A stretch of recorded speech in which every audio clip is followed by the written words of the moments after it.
If you're in the business that we call real estate, you have had to, or you are about to, pick a brokerage, maybe for the very first time.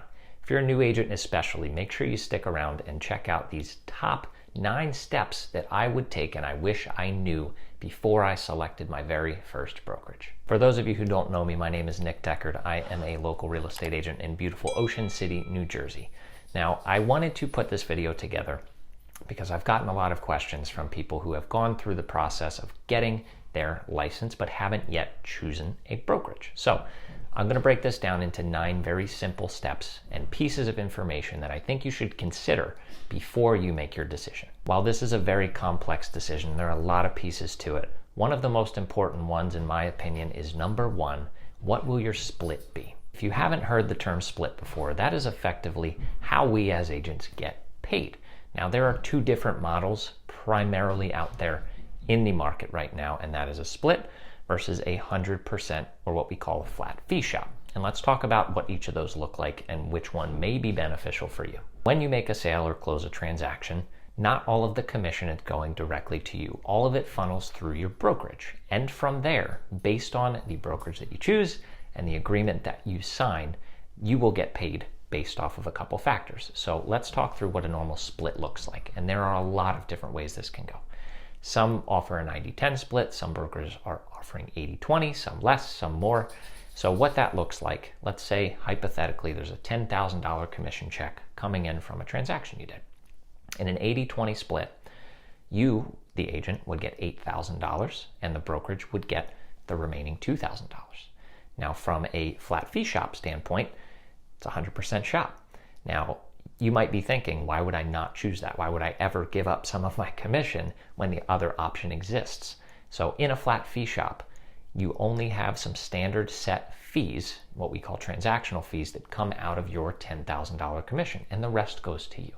So ultimately, what makes agents choose one or the other is what is the value proposition. And what I mean by that is based on the amount that you're paying into the company. So via a split or via those transaction fees, what are you getting in return? Now, with the flat fee shops, they're not able to provide agents with a whole lot of support, with a CRM, with a website, things of that nature, simply because they're not going to be profitable if they do that. So that setup may work great for certain agents and depending on your style and what you want to do with your career. But for others, it may make more sense to choose a brokerage that has a split, as long as, once again, what they provide in value to you is worthwhile for that amount that you are giving out of each of your commission checks back to the brokerage. And the split segues right into number 2 and what's called a cap. Now, a lot of agents might not even know what a cap is. You may never have heard that term before, which makes it incredibly important that you understand exactly what it means. So once again, with a split model, some brokerages will offer a cap and others have no cap. Let's say, for instance, you're on an 80-20 split with a $16,000 cap. That cap basically means once you've paid X amount, $16,000 in this case, into the brokerage, for the remainder of your anniversary year from when you started, it's 365 days later, you will be working for 100% commission. You will be keeping everything.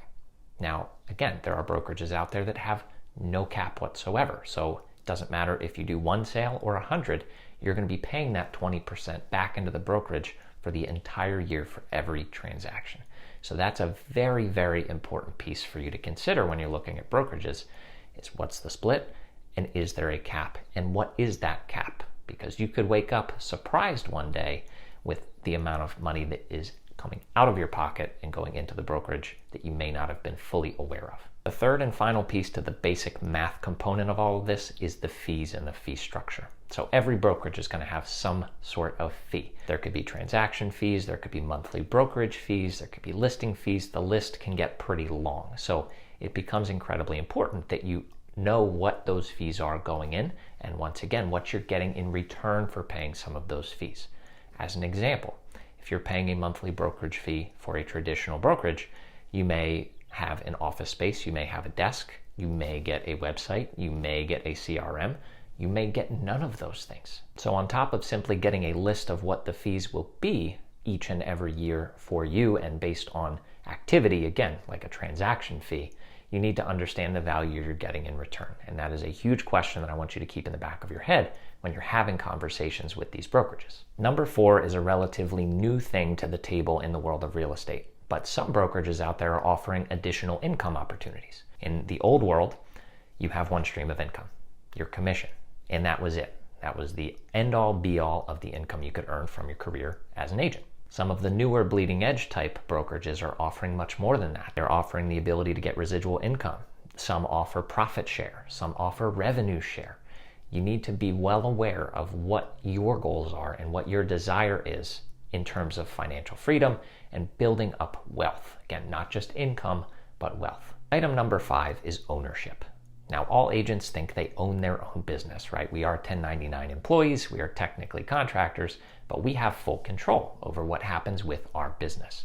What a lot of agents don't realize is that they're actually renting their business because they're not getting any ownership in the brokerage that they work for whatsoever. Let's dig into an example here. So as an agent, we understand the benefits of owning versus renting, right? It's always better to build equity. And most brokerage models don't allow you to do that whatsoever. For all of the production, and let's be real, we all want to strive to be a top producer in some capacity. We want the accolades, but more importantly, we want the success and the wealth that can come from that. At a traditional brokerage, you might get a trophy for all your hard work, right? You might get a Starbucks gift card, but it's not actually doing anything for your business. It might look cool, it might feel great for a day, but I've seen way too many of those become glorified paperweights. There are other brokerages out there that offer stock, ownership in the company for simply doing what you're already doing and in selling real estate. So ask yourself this question: would you rather have a plaque or a paperweight of some sort, or would you rather have something that's going to allow you to get equity in a company, have ownership and say in what happens in that company? And I'm not talking about becoming a broker or owning the company as a whole, but you have a separate piece of equity that can grow and can help your business to grow as well. Now, number 6 is an important one: training. When I joined my first brokerage, I went in specifically to the team that I chose because of the ability to be trained by a top producer. And I did get that, and it was fantastic. That helped me establish my baseline. It helped me build a foundational knowledge that would have been hard to get otherwise. But once I learned the basics and took most of what I could from that individual, which was, again, a lot of great knowledge, that was it. I wasn't getting anything from my broker. There wasn't any other training. So you may end up feeling unsupported. And I hear that way too often from newer agents especially, who chose a brokerage without going through this entire process or even interviewing more than one. So the traditional training approach typically looks like this. There's an agent who may have been out of production for 5, 10, 15, 20 years who's leading weekly, monthly, bi-weekly trainings on a particular topic. And while that's all well and good, do you think somebody who's been out of production for that long is able to bring you the cutting edge technologies, is able to bring you the strategies that are working in today's market? Because if we don't adapt, then we die, and that's the nature of our business. So you need to find a more modern training approach that is being done by top actively producing agents, not people who were killing it 10, 15, 20 years ago. And that ties in with item number 7, which is support. In a traditional brokerage, you have one broker. That broker wears every hat possible, from marketing, from recruiting, to managing liabilities, to handling lawsuits, and the list goes on.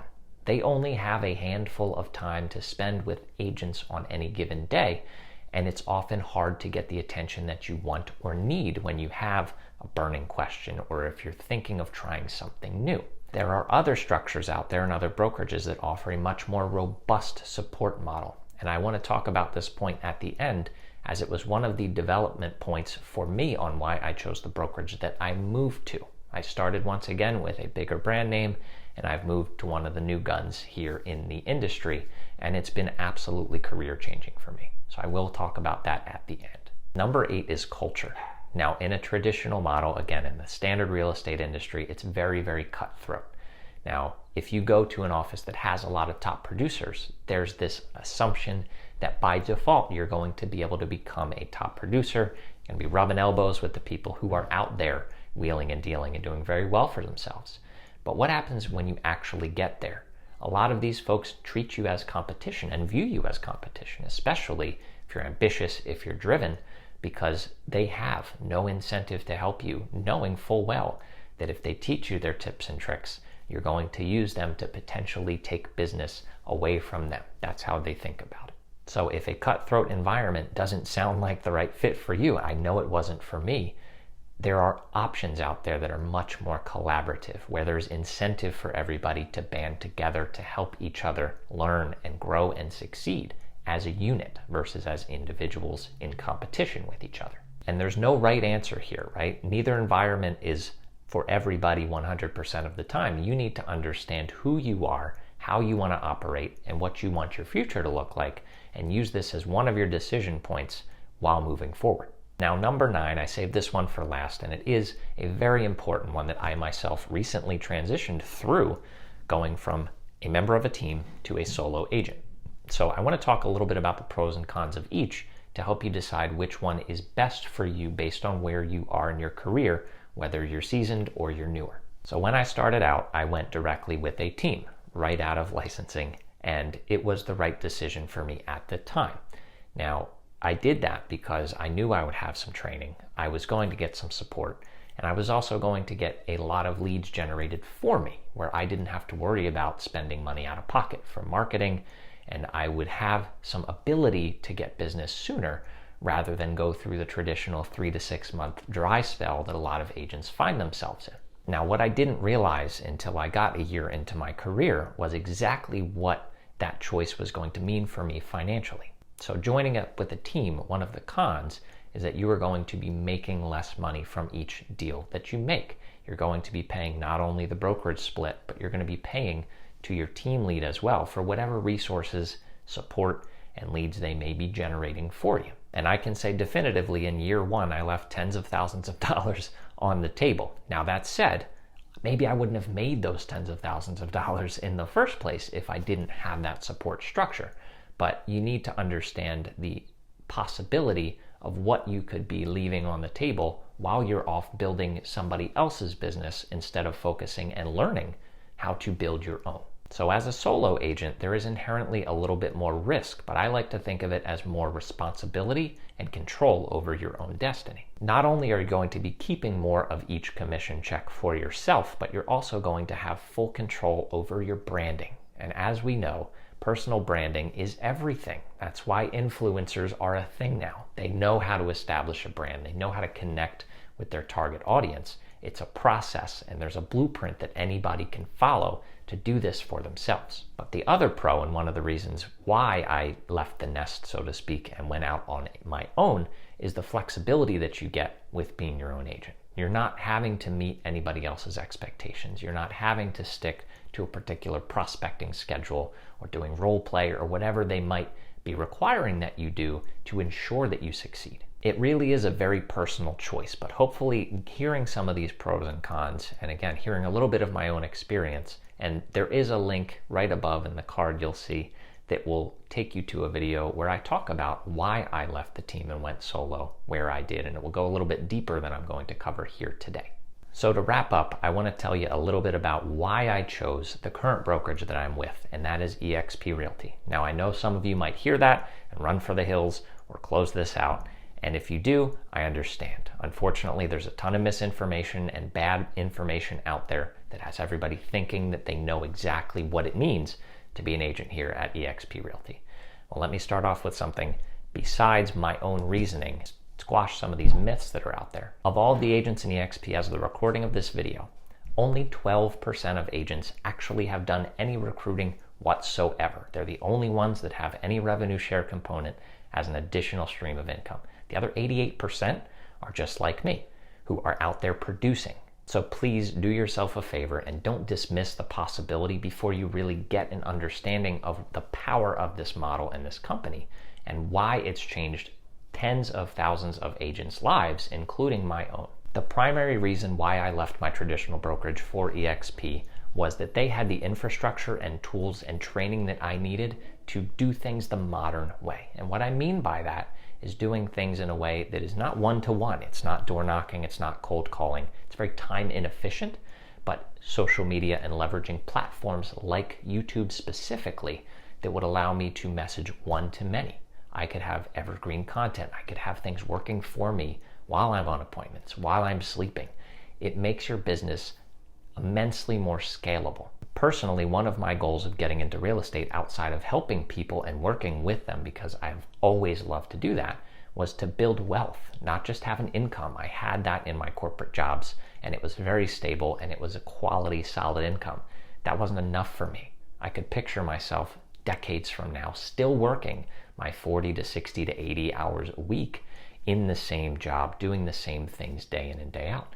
I don't want to be that way in the real estate space, like a lot of agents unfortunately are. If you see any older agents who are in their 60s, 70s, even 80s still working, talk to them. Understand and ask the question, are they able to stop working or retire if they want to? And sadly, the answer is no more often than not, simply because having one stream of income is extremely limiting, because the only way you generate that income, the only way you make money, is by sacrificing your time to do so.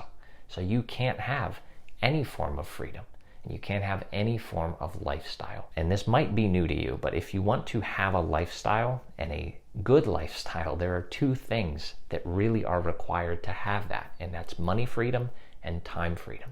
Now, at any brokerage, you can create money freedom, right? You can continue working more transactions, spending more of your time to generate more commission income. But what you can't have is time freedom, simply because the only way to achieve that is through residual or passive income. And again, a lot of traditional brokerages, and most brokerages, don't offer any opportunities for additional income outside of your commissions. Now, personally, I have a goal of earning 7 figures in passive income within 10 years. And that's not throughout the next 10 years. By 10 years from now, that is 2032, I want to be earning 7 figures per year. And that's going to take a lot of effort, but this model allows me to do that. And it's not by hounding anybody, it's not by chasing, it's not by recruiting or anything that people are assuming you have to do. I simply want to help agents. In the corporate world, I was a manager. I loved training people, I loved helping them achieve their goals. And it's exactly what I want to do here in the real estate space as well, is working with others, helping them, guiding them, and adding value to their lives and helping them get to where they want to go.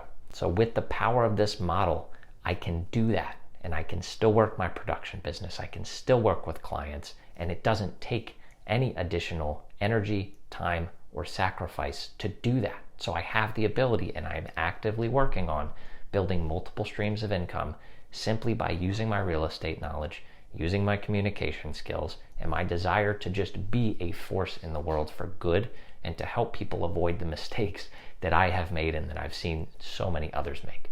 As a parting thought, to show you that this is not just hearsay, this is not just some dream of mine, by moving to EXP in 1 year, I tripled my income from where I started.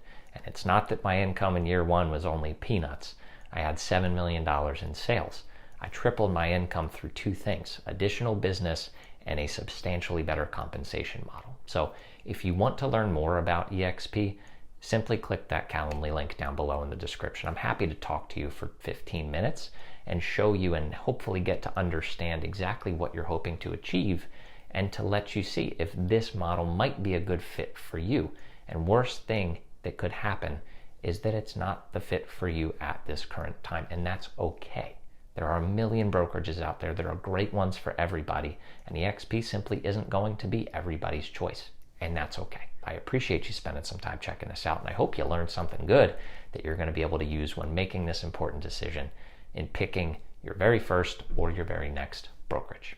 Thanks a lot, and I'll talk to you soon.